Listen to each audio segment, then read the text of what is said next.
नमस्कार, स्वागत है आप सभी का एडेड जूनियर शिक्षक भर्ती में। आप सभी के लिए बड़ी खुशखबरी, आप सभी को हो सकता है पता भी चल गया हो कि ऑर्डर रिजर्व हो चुका है आज की सुनवाई में। और इतना ही नहीं, समय हो जाने के बाद कोर्ट जब बंद हो जाता है, सुनवाई समाप्त हो जाती है, समय लगभग 4 बजे का रहता है, उसके बाद 15 से 20 मिनट तक और सुनवाई जज साहब ने की है। और जज साहब ने आज ये कहा था कि आज हम ऑर्डर रिजर्व करेंगे पूरी सुनवाई करके। तो जज साहब का भी बहुत बहुत धन्यवाद है, सरकारी अधिवक्ता महोदय का भी बहुत बहुत धन्यवाद है, याची पक्ष के भी अधिवक्ता, वो अपने याचियों के लिए, अपने याची पक्ष की जो मांग की थी उसके अपने न्याय के लिए वो संघर्ष कर रहे थे, वो अपने जगह पे सही है। लेकिन कहीं ना कहीं उनके इस कोर्ट केस की प्रकरण की वजह से भर्ती प्रक्रिया में काफ़ी विलम्ब हुआ। 6 सितंबर को रिजल्ट आया था, संशोधित परिणाम आया था, उसके बाद अधिकतम 1-2 महीने में भर्ती प्रक्रिया शुरू हो जानी चाहिए थी। लेकिन आप सभी देखेंगे उसके बाद फिर कोर्ट केसेज होते गए और बाद में भर्ती में स्टे भी लग गया था। फाइनली जो कुछ भी चीज़ें थी, आप सभी का जो भी इंतजार था, आज फाइनली समाप्त हो चुका है।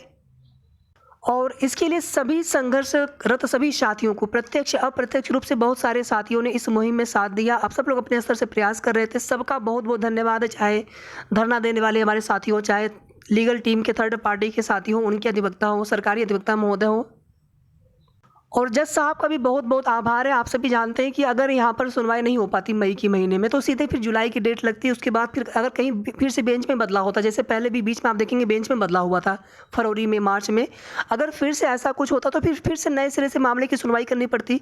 लेकिन यहाँ पर जज साहब ने लगातार 2 दिन सुनवाई की और आज की सुनवाई सबसे महत्वपूर्ण थी। आज सरकारी अधिवक्ता महोदय की तरफ से जो कुछ भी काउंटर लगाया गया था, पीएनपी सचिव सर के द्वारा जो कुछ भी जवाब लगाया गया था, सब कुछ बहुत अच्छे से उन्होंने एक्सप्लेन किया। बीच बीच में याची पक्ष के अधिवक्ता भी बोल रहे थे, ऑब्जेक्शन भी ले रहे थे।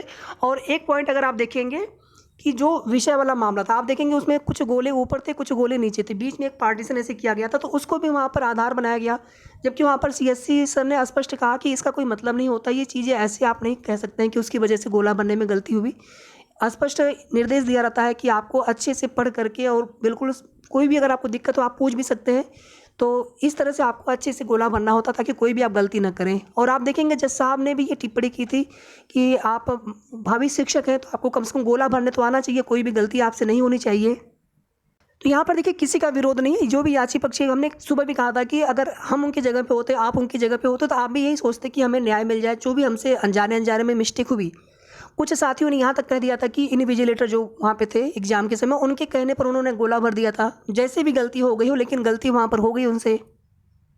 और आज देखिए लगभग 3:15 बजे के आसपास या 3:15 बजे के बाद 3:17 3:18 पर केस टेकअप होता है, और लगभग जो है आप 4:20 तक मान के चलिए, 4:17 4:18 तक लगभग केस की सुनवाई हुई है। सबसे पहले सीमांत सिंह अधिवक्ता महोदय याची पक्षी के, उनके द्वारा ही लगभग 10 मिनट तक अपना पक्ष रखा गया, उन्होंने कंक्लूड किया अपने आर्गूमेंट को। उसके बाद फिर आप देखेंगे सीएससी बोलना स्टार्ट किए। और जज साहब ने पहले भी बोल भी दिया था कि आज हम पूरी सुनवाई करेंगे, जो कुछ भी है समय दे करके, और आज जो है हमें ऑर्डर रिजर्व करना है। तो सीएससी सर की तरफ से बहुत अच्छा बहस किया गया, और जो कुछ भी काउंटर भी लगाया गया था, जवाब भी लगाया गया था, सब कुछ बहुत अच्छे से सारे डॉक्यूमेंट्स लगाए गए थे। पीएनपी सचिव सर का भी बहुत बहुत धन्यवाद है। जो लाइनिंग की वजह से हमारा इनवैलिड सब्जेक्ट हुआ, उस पर भी सीएससी सर ने अपना पक्ष रखा। अब ऑर्डर रिजर्व हुआ है, तो ऑर्डर रिजर्व होने के बाद से एक बार रिटन सबमिशन करना होता है, लिखित में सबमिशन देना होता है आर्गूमेंट के अपने। ऐसे तो आर्गूमेंट हो गया, बहस हो गई, लेकिन उसको रिटन में भी सबमिशन करना होता है। दोनों ही पक्ष करेंगे सबमिशन। आज थर्ड पार्टी के अधिवक्ता महोदय को बोलने का मौका नहीं मिला। तो आप सभी जानते हैं कि याची पक्ष के अधिवक्ता और उसके बाद रिस्पॉन्डेंट यानी अपने पीएनपी सचिव सर के जो अधिवक्ता है, सरकारी अधिवक्ता है, तो इन्हीं दोनों लोगों का पक्ष मुख्य रूप से सुना जाना था, और इन्हीं के बहस के आधार पर जो है फैसला आना है। लेकिन देखिए थर्ड पार्टी के जो अधिवक्ता महोदय थे, उन्होंने भी सुनवाई कराने के लिए, या फिर उन्होंने भी बहुत प्रयास किया है, और बड़ी संख्या में भर्ती के अभ्यर्थी, संघर्षरत साथी आप देखेंगे कि कल भी कोर्ट में मौजूद थे, आज भी लोग कोर्ट में गए हुए थे वहाँ पर।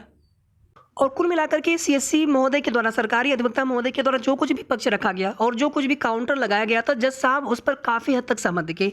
ये देखिए मेरा एक अपना व्यक्तिगत विचार हो सकता है, बाकी कोर्ट ऑर्डर में क्या आएगा किसी को नहीं पता है, तो थोड़ा सा धैर्य बनाए रखना होगा। और जैसे कोई बड़ा प्रकरण होता है, कोई संवेदनशील कोई केस होता है, तो वहाँ पर जैसे मामला कोई सुप्रीम कोर्ट में होता है, वहाँ पर ऑर्डर रिजर्व होता है, तो आप देखेंगे कई महीने का समय लग जाता है। वैसे तो आप कोर्ट की गाइडलाइंस है कि 90 दिन की जो वर्किंग डेज होती है, उसके भीतर रिजर्व ऑर्डर को दे देना होता है। लेकिन कभी कभी थोड़ा सा समय उससे ज़्यादा भी लग जाता है, कभी कभी जल्दी भी आ जाता है। तो आपका जो मामला यहाँ पर है हाई कोर्ट सिंगल बेंच में है, और मुझे उम्मीद है कि आप सभी को जल्दी ऑर्डर देखने को मिल जाएगा, ज़्यादा समय नहीं लगेगा।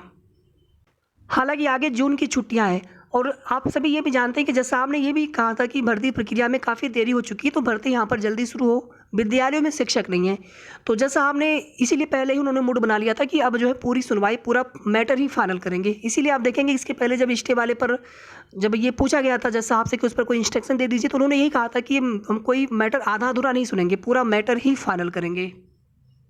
और बहुत सारे ऐसे जो पक्ष सीएससी महोदय के द्वारा रखा गया, जहाँ पर आप देखेंगे कि याची पक्ष के अधिवक्ता वहाँ पर जवाब दे पाने में असमर्थ हो रहे थे, क्योंकि देखिए कुछ चीज़ें ऐसी थी जहाँ पर स्पष्ट रूप से दिशा निर्देश था।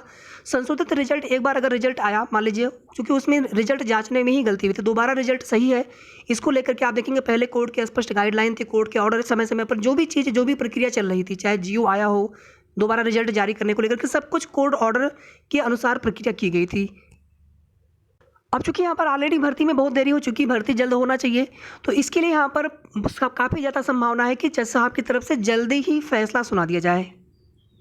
अब एक बार आज की सुनवाई, चूंकि सुनवाई हो गई फाइनल, तो एक बार कोर्ट ऑर्डर आ जाए, रिटन में सबमिशन सभी पक्ष की तरफ से, यानी याची पक्ष की तरफ से और रिस्पोंडेंट पक्ष की तरफ से जो फाइनल जो रिटन सबमिशन होगा वो अपना दाखिल कर लें।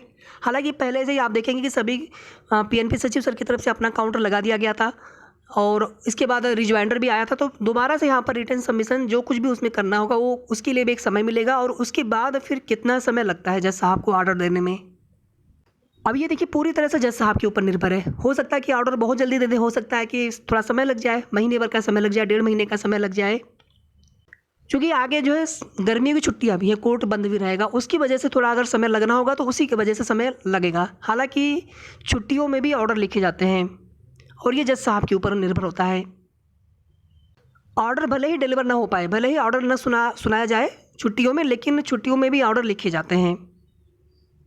और कोर्ट ऑर्डर आने के बाद जैसा कि उम्मीद है कि जो भी 90-97 पास आउट अभ्यर्थी हैं जो कि चाहते हैं भर्ती प्रक्रिया जल्द शुरू हो, तो जहाँ तक लग रहा है कि फैसला आपके पक्ष में ही आना चाहिए। बाकी देखिए यहाँ पर किसी भी याची पक्ष से कोई भी विरोध नहीं है, वो भी अपने न्याय के लिए संघर्ष कर रहे थे। जो कुछ भी फैसला आए तो कहीं ना कहीं उसके बाद भर्ती प्रक्रिया आगे बढ़ सकेगी, और भर्ती प्रक्रिया कि आगे की जो प्रोसेस होगी उसमें सबसे पहले आप सभी जानते हैं कि सबसे पहले सभी जो पास आउट अभ्यर्थी होंगे उनसे आवेदन ही लिया जाएगा, जिनका रिजल्ट आया है, पास आउट है 90-97 पर। उसके बाद मेरिट आएगी, वो मेरिट फाइनल होगी, और उसके बाद फिर आगे काउंसलिंग यानी डीबी, डॉक्यूमेंट वेरिफिकेशन की प्रक्रिया होगी। अब साथियों यहाँ पर हमने एक लाइन और यहाँ पर लिख रखा है स्टेटस यहाँ पे थंबनेल में कि क्या सीट वृद्धि हो सकती है। ये एक ऐसा प्रकरण है जिसको लेकर के बहुत सारे अभ्यर्थियों को हमेशा उम्मीद रहती है कि काश कुछ सीटें बढ़ जाएं। अब ये देखिए पूरी तरह से गवर्नमेंट के ऊपर है, पीएनपी सचिव सर है, अधिकारी हैं, तो कहीं ना कहीं उन्हें भी पता है कि बहुत अधिक अभ्यर्थी पास है सीटों की तुलना में, लगभग 42,000 से भी ज़्यादा अभ्यर्थी पास है। कुछ अभ्यर्थी और पास होने के लिए कोर्ट में केस किए हुए थे। अगर सीट वृद्धि होनी होगी तो ये भी गवर्नमेंट ऑर्डर से, जीओ से, शासनादेश के माध्यम से ही सीट वृद्धि हो सकती है, क्योंकि अधियाचन के पदों पर भर्ती हो रही है, तो सब कुछ चीज़ें शासन के हाथ में है, अधिकारियों के हाथ में है। अगर वे चाहेंगे तो ज़रूर सीट वृद्धि हो सकती है, लेकिन इसको लेकर के जब तक कुछ कन्फर्म जानकारी नहीं प्राप्त होगी, क्योंकि आप लोग पूछ रहे थे, कुछ कमेंट भी आए हुए थे, तो जब तक कन्फर्म जानकारी प्राप्त नहीं होगी तब तक आप सभी को नहीं बता पाएंगे। लेकिन जैसे ही कोई भी जानकारी प्राप्त होगी आप सभी को बता दिया जाएगा। फाइनली जो कोर्ट वाला प्रकरण था, अब आप सभी का इंतजार समाप्त हो चुका है, और आगे के जो कुछ भी अपडेट प्राप्त होगी या कोर्ट ऑर्डर जैसे ही आता है आज की सुनवाई का, फिर आगे रिटेन सबमिशन कब तक होगा या फिर कब तक ऑर्डर आ सकता है, जो कुछ भी जानकारी मिलती रहेगी आप सभी को समय समय पर उसकी अपडेट देते रहेंगे। धन्यवाद।